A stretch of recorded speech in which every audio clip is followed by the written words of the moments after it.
Avni Rostemi ka qenë vrasës për pagesë në këto kushte? Avni Rostemi është një i ri, një student shqiptar i cili ka indicie që ka marrë para nga politikanë caktuar brenda Shqipërisë, sepse Estati në moment nuk është se nuk e donin vetëm italianët, kishte edhe një pjesë të leadershipit politik shqiptar, të cilët gjatë luftës parë botërore nuk është se kishin luajtur një rol, por kur mbaroi lufta, të gjithë turën drejt pushtetit për të marrë benefitet. Pra ka dhe një grupim brenda Shqipërisë, të cilët bashkëpunojnë pra me Italinë, por edhe me Avni Rostemin dhe i japin para dhe dërgojnë në Paris për të eliminuar sa të bashkëpunëtorin. Tash ka disa hipoteza, ndoshta Avni Rostemi mund të jetë vrasi vërtet, po ndoshta mund të jetë edhe personi i cili e ka marrë përsi për vrasjen dhe këtë mund ta kryer oficerët e shërbimit sekret francez apo policisë franceze. Pra ka disa hipoteza që edhe ne sot tek kësaj dite nuk është se i kemi sqaruar siç duhet. Gjithsesi vrasja është bërë nga krau filo-italian, pra nga Tuhujët. Ka disa arsye tjera plus për këtë gjë, për që e nxitën vrasjen, e sa të Pashtoптani në këtë periudhë kërkon nga konferenca e paqes dhe nga fuqitë e kohës reparacionet e luftës. Pra për herë të parë në historinë politike të shtetit shqiptar, ky kërkon dëmshpërblime, jo vetëm për pronat që këta i kishin dëmtuar Estatit, pra pronat e tij personale, sarajet e tjerë, por edhe për shtetin shqiptar. Kjo shifër shkon të disa miliona dollar, të cilët fuqitë e mëdha nuk ishin gati ta hapnin këtë lojë, çështën e reparacioneve, dëmshpërblimeve, sepse kishte kosto shumë të mëdha. Nga ana tjetër, ky kërkon në një takim me presidentin e SBA-s, Wilsonin, i kërkon protektorat amerikan mbi Shqipërinë. Mirëpo Shqipëria në atë periudhë konsiderohej si një domen i Francës, i Britanisë së Madhe dhe fuqive Italisë e tjerë. Dhe këta fuqitë e kohës, fuqitë europiane të kohës, nuk kërkonin që në Shqipërinë atyre vite të interferonte ose të ndërhynte një fuqi më e madhe dhe më e largët siç ishte Shtetet Bashkuara të Amerikës. Pra për gjitha këto arsye, të brendshme dhe të jashtme, u vendos që Esat Pashtoптani të eliminohen nga skena e politikës shqiptare. Kemi edhe Fanolin, një figurë shumë e madhe për popullin shqiptar dhe qeveria e tij nuk ishte e gjatë 6 muaj. Ai ka pasur po ashtu rol edhe në konferencën e Londrës për ndarjen e shtetit shqiptar dhe shtet formimit. Por çfarë roli ka pasur në këtë konferencë, duke qenë se ishte një njohës shumë i mirë gjuhës angleze, po ashtu njihej edhe si një orator shumë i madh. Nuk ishte rol vendimtar për të bërë të mundur që ata të bindeshin dhe na lejoheshin pak në kufit që ne kemi pasur historikisht. Jo, kontributi Nol është më tepër në konferencën e paqes 1920, po. Këtu ai sigurisht edhe më parë ka një kontribut shumë të madh për sa i përket projektit për autocefalinë e kishës ortodokse shqiptare, pra për kriju një kishë pavarur.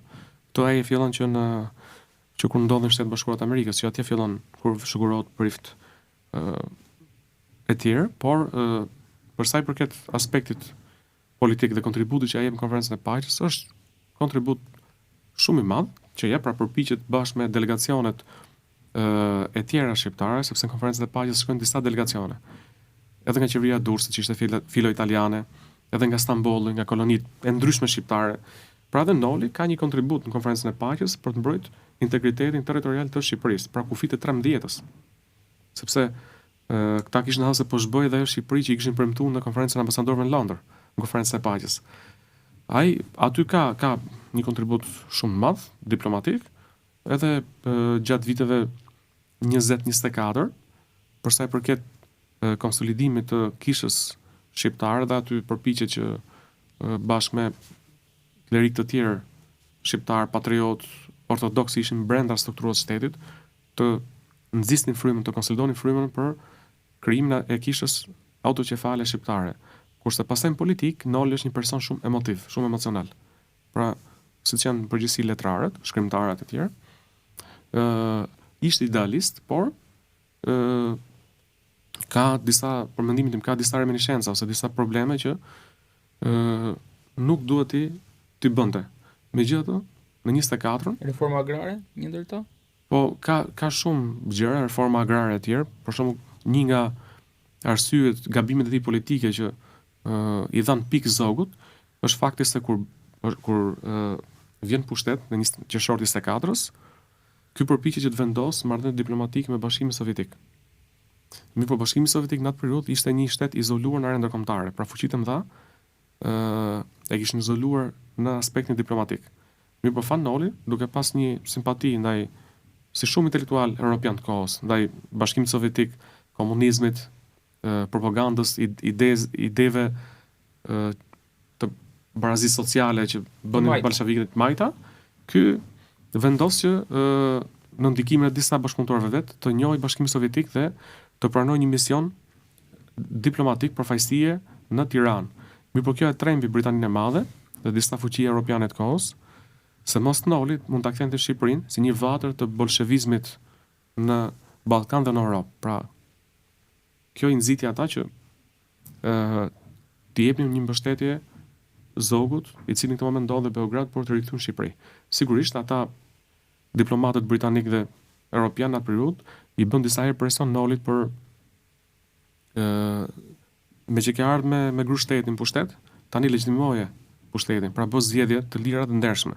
Mirë, po Noli i zgjati ose i zvarriti në maksimum datën e shpalljes së zgjedhjeve dhe ai më në fund e shpall, por nuk premtoi kohë sepse zogu nga ana tjetër dhe kundërshtarët e tjerë po merrnin masa për të rikthyer deri Tiranës. Pastaj një gabim tjetër diplomatik i Nolit është fjalimi që ky mban në lidhjen e kombeve. Në lidhjen e kombeve, përveç kërkesës për borxh që i bën atyre, fuqive të mëdha, fillon në moment që ata refuzojnë ta ndihmojnë në aspekt financiar, fillon i denigron me një gjuhë shumë të ashpër. Pra, kritikon parlamentarizmin, duke konsideruar si një fluks sapuni, apo kuvendin, parlamentet, institucione ndërkombëtare si lidhja e kombeve të tjerë, dhe kjo ngjath një habi shumë të madhe, për pat një impakt negativ në opinionin europian dhe diplomatik kohës. Ai sa një nga bashkëpunëtorët e Nolit, i cili ka qenë aty i pranishëm si këshilltar, sapo ky mbaron fjalimin, sa ai ishte shumë orator, po oratoria nuk do të thotë se përputhet me të vërtetën ose me mënyrën se do të flasë një kryeministër në një organizatë ndërkombëtare. Pra një nga bashkëpunëtorët në momentin që ky mbaron fjalimin, i thotë shpejt dalim, thotë ikim nga këtu, i thotë, sepse e kuptoi gabimin fatal që Noli bën në podium, në lidhjen e kombeve. Pra edhe kjo ka ndikuar shumë negativisht që Noli të humbte gjithë atë pak simpati që mund të kishte në arenën ndërkombëtare. Dhe këto i shkuan, gjithë këto pikë shkuan në favor të zogut, pra fuqitë e mëdha, sidomos Britania e Madhe, mendoi që i vetmi person i cili mund ta stabilizonte shtetin shqiptar ishte vetëm Ahmet Zogu dhe bashkëpunëtorët e tij. A kishin parti politike siç kemi sot aso kohë? Ka pas shumë parti politike, sidomos në vitet 20-24, pra parti ndryshme, grupe ndryshme politike, por edhe ajo përplasja, ballafaqimi politik ka qenë shumë i ashpër.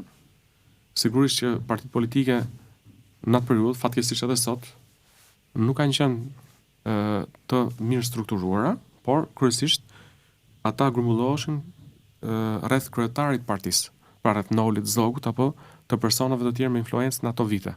Pra nuk kishte shumë rëndësi programin vetvete sa drejtuesi i partisë përkatëse.